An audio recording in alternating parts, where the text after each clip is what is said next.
문이 쾅 하고 닫히는 소리가 체육관을 울렸다. 그 순간 내 심장이 멎을 것 같았다. 지은은 숨을 죽인 채 문 뒤에 서 있었다. 방과 후 코치 민지를 도와 체육관을 청소하던 중이었다. 평소처럼 농구공을 정리하고 매트를 접고 있었다. 그런데 갑자기 민지가 다가와 지은의 손을 잡았다.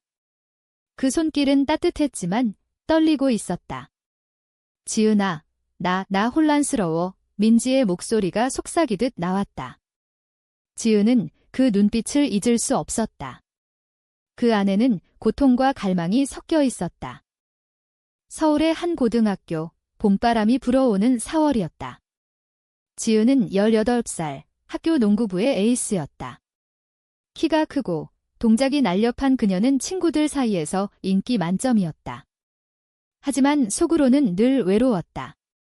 집안은 보수적이었고 아버지는 대기업 임원으로 엄격했다. 여자는 공부하고 결혼해서 안정된 삶을 살아야 해. 아버지의 말은 지은의 가슴을 옥죄었다. 어머니는 그저 고개를 끄덕일 뿐이었다. 민지는 28살, 학교 체육 코치였다. 대학에서 체육을 전공하고 프로 농구선수로 잠시 활동하다가 은퇴한 후 교사가 되었다. 그녀의 미소는 학생들을 사로잡았고 지은도 예외가 아니었다. 방과 후 수업에서 민지는 지은에게 특별히 신경 썼다. 너의 드리블은 정말 자연스러워. 더 연마하면 프로 갈 수 있을 거야. 그런 말들이 지은의 마음을 흔들었다. 그날 청소가 끝난 체육관은 고요했다. 지은이 문을 잠그려 할 때 민지가 갑자기 문을 닫아버렸다. 잠깐, 지은아. 이야기 좀 할까? 민지의 눈에 눈물이 고였다. 지은은 당황했다.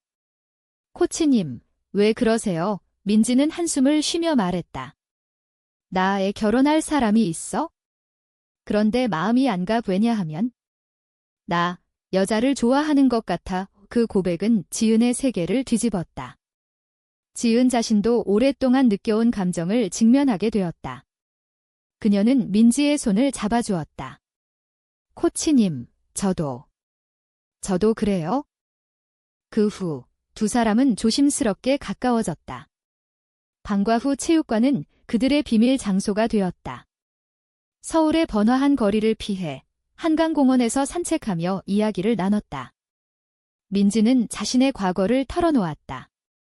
대학 때 동기 여자와 사귀었어. 하지만 가족 때문에 헤어졌지.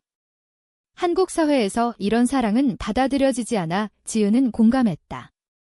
저도 친구들에게 말 못해요. 다들 이성애가 당연하다고 생각하잖아요.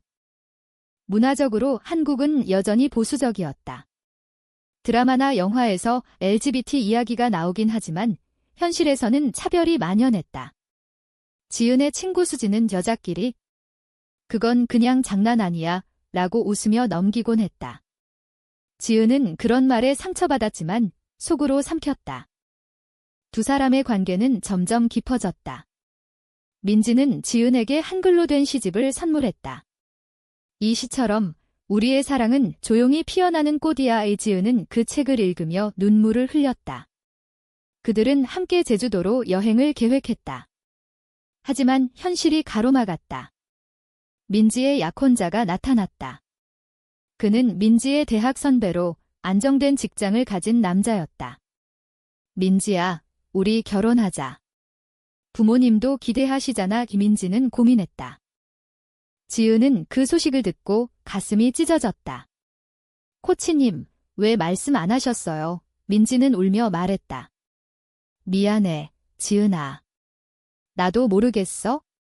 사회가 강요하는 삶을 살아야 할까? 이 갈등은 두 사람을 괴롭혔다. 지은은 밤마다 한강 다리에서 혼자 울었다. 서울의 야경이 아름다웠지만 그녀의 마음은 어두웠다. 지은과 민지의 만남은 점점 빈번해졌다. 학교에서 멀리 떨어진 카페에서 또는 인사동의 전통 찻집에서 그곳에서 그들은 한국의 전통 차를 마시며 속내를 털어놓았다. 지은아, 너의 눈빛이 나를 구원해. 민지의 말에 지은은 얼굴을 붉혔다.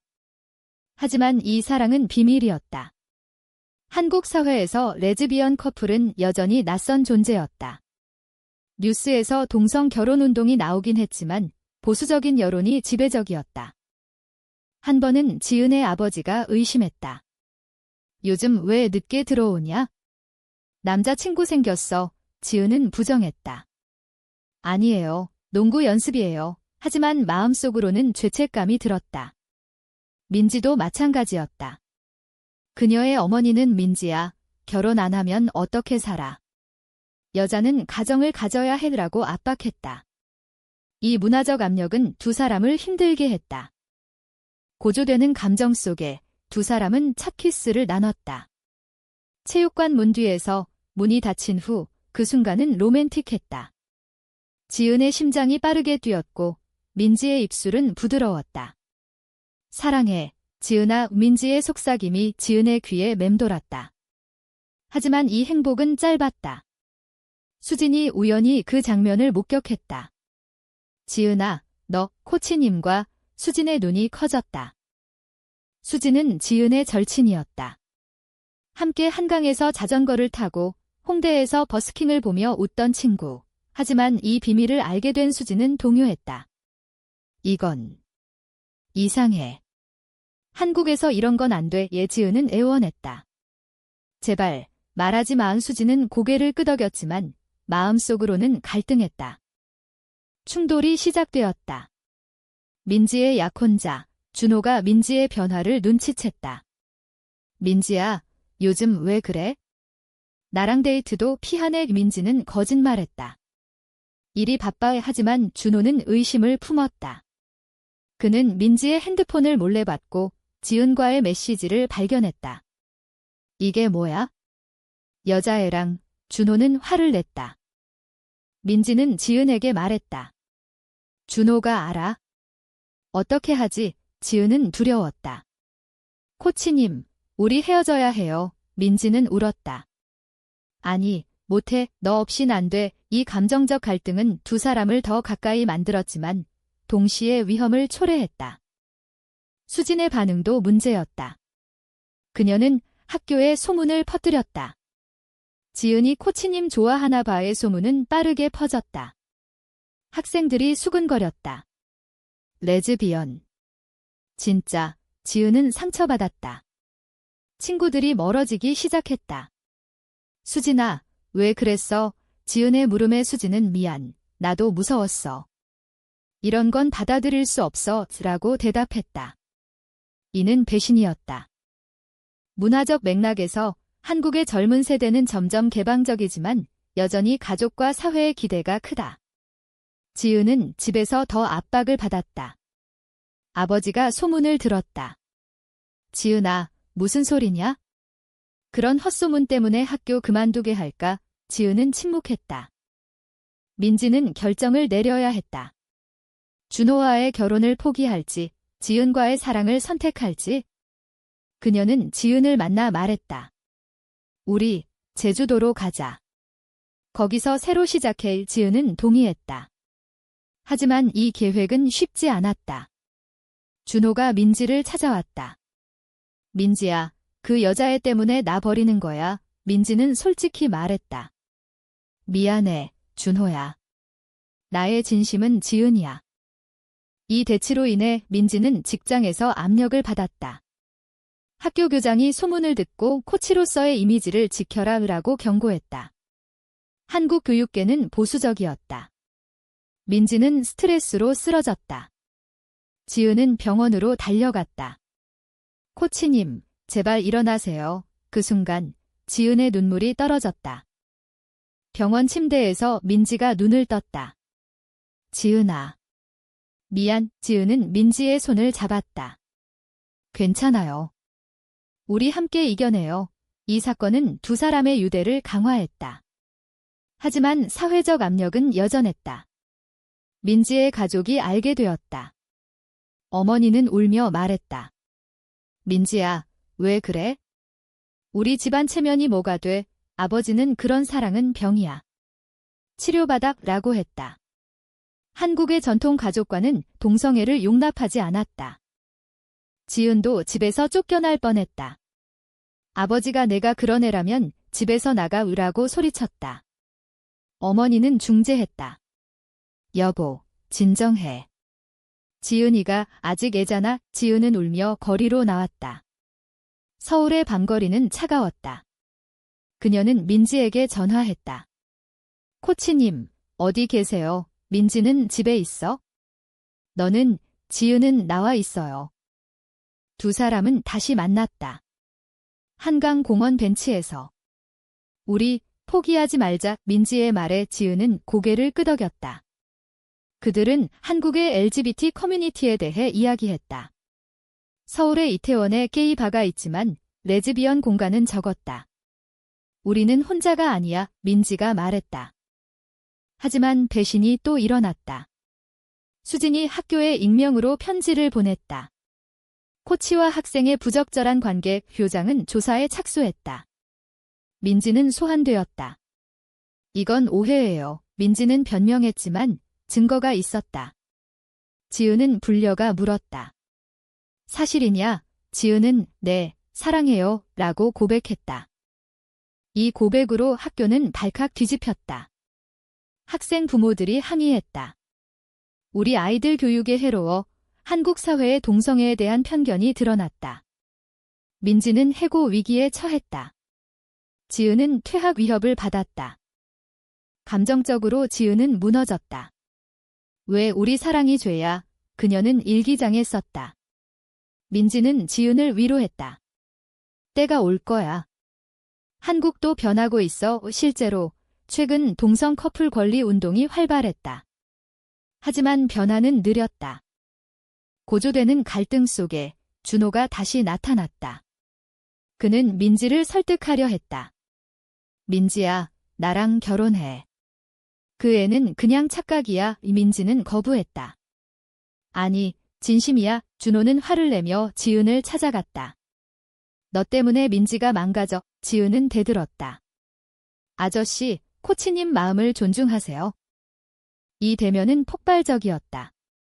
준호가 소리를 지르자 주변 사람들이 모였다. 지은은 무서웠지만 민지를 위해 버텼다. 민지가 달려와 준호를 말렸다. 그만해, 준호야. 준호는 떠났다. 하지만 이 사건으로 소문이 더 퍼졌다. 지은의 어머니가 몰래 도왔다. 지은아, 내 마음 이해해. 하지만 조심해. 어머니의 따뜻함이 지은을 감동시켰다. 한국 가족의 변화 조짐이었다. 민지는 결심했다. 학교 그만두고 다른 곳으로 가자. 지은은 대학 가야 해요 라고 했지만 민지는 함께라면 어디든. 이 로맨틱한 제안은 희망을 주었다. 하지만 현실은 가혹했다. 민지가 해고되었다. 학생과의 관계로 인해 지은은 울었다. 제 탓이에요. 민지는 아니, 우리 사랑 탓이 아니야. 사회 탓이야. 해고 후 민지는 서울을 떠나 부산으로 갔다. 지은은 학교를 마친 후 따라갔다. 부산의 바다는 그들의 새로운 시작이었다. 여기서 다시 시작해. 민지가 말했다. 그들은 작은 카페에서 일했다. 한국의 해안도시는 자유로웠다. 지은은 온라인으로 대학 준비를 했다. 하지만 과거가 따라왔다. 수진이 미안하다며 연락했다. 지은아, 내가 잘못했어. 용서해. 지은은 망설였지만 용서했다. 친구잖아. 이 화해는 인문적이었다. 사람들의 실수는 용서될 수 있다. 민지의 가족도 서서히 변했다. 어머니가 부산으로 왔다. 민지야, 내 행복이 중요해. 눈물의 재회였다. 한국 가족의 사랑은 깊었다. 지은의 아버지도 마음을 열었다. 지은아, 돌아와. 내 선택 존중할게. 지은은 감격했다. 사회가 변하는 신호였다. 두 사람의 사랑은 깊어졌다. 부산 해변에서 산책하며 영원히 함께 그라고 약속했다. 하지만 새로운 충돌이 왔다. 민지의 옛 동료가 소문을 퍼뜨렸다. 카페 손님들이 수근거렸다. 저 여자들 레즈비언인가 봐. 이 차별은 아팠다. 민지는 울었다. 왜 우리를 내버려 두지 않아? 지은은 강해지자으라고 위로했다. 고조점에서 지은이 사고를 당했다. 자전거 타다 차와 부딪혔다. 병원에서 민지가 지켰다. 지은아, 깨어나. 지은이 눈을 뜨자 민지는 사랑해라고 말했다. 이 사건은 전환점이 되었다. 지은의 가족이 왔다. 아버지가 민지 씨, 고마워 라고 했다. 가족의 수용이었다. 민지는 새로운 직장을 찾았다. LGBT 친화적인 스포츠 센터. 지은은 대학에 입학했다. 그들은 함께 살았다. 하지만 배신의 여파가 남았다. 준호가 마지막으로 연락했다. 민지야, 행복하길. 그는 포기했다. 문화적으로 그들의 이야기는 한국의 변화를 상징했다. 드라마처럼 사랑은 승리한다. 대학 생활이 시작되자 지은은 새로운 친구들을 사귀었다. 서울대 체육학과. 그곳에서 LGBT 동아리를 만났다. 너희처럼 용감한 커플 처음 봐. 친구들의 지지가 힘을 주었다. 한국 젊은이들의 개방성이 보였다. 민지는 코치로 복귀했다. 과거는 잊고 앞으로 나아가 그녀의 태도는 영감을 주었다. 하지만 과거 트라우마가 재발했다. 수진이 다시 나타났다. 지은아, 나도. 나 레즈비언이었어. 그래서 무서웠던 거야. 이 고백은 충격적이었다. 수진의 배신은 자기 혐오에서 왔다. 지은은 안아주었다. 이제 함께하자. 이 인문적 순간은 감동적이었다. 사람들의 고통은 이해하면 치유된다. 두 사람의 로맨스는 안정되었다. 함께 한강 축제에 갔다. 불꽃놀이 아래서 키스했다. 이 순간이 영원하길. 민지의 말. 하지만 사회적 도전은 계속되었다. 법적으로 동성 결혼이 안 되자 그들은 해외 결혼을 꿈꿨다. 캐나다 가자 계획했다. 가족 모임에서 모두가 모였다. 아버지가 민지 씨, 우리 가족이야 라고 했다. 눈물의 화합. 고조되는 감정 속에 지은이 제안을 했다. 코치님, 나랑 결혼해요. 민지는 그래라고 대답했다. 결국 두 사람은 캐나다로 갔다. 결혼식을 올렸다. 한국으로 돌아와 삶을 이어갔다. 우리의 사랑은 증명됐어. 민지가 말했다. 지은은 프로 농구선수가 되었다. 민지는 그녀의 코치. 함께한 삶은 행복했다. 수지는 자신의 정체성을 받아들였다. 고마워, 지은아. 친구로 돌아왔다. 한국 사회는 천천히 변했다. 그들의 이야기가 블로그에 퍼지며 영감을 주었다. 결말은 인문적이었다. 사랑은 경계를 초월한다. 문이 닫혔지만 새로운 문이 열렸다. 지은의 마지막 생각. 이 이야기는 한국의 현실을 반영하며 희망을 준다. LGBT 사랑은 아름답다.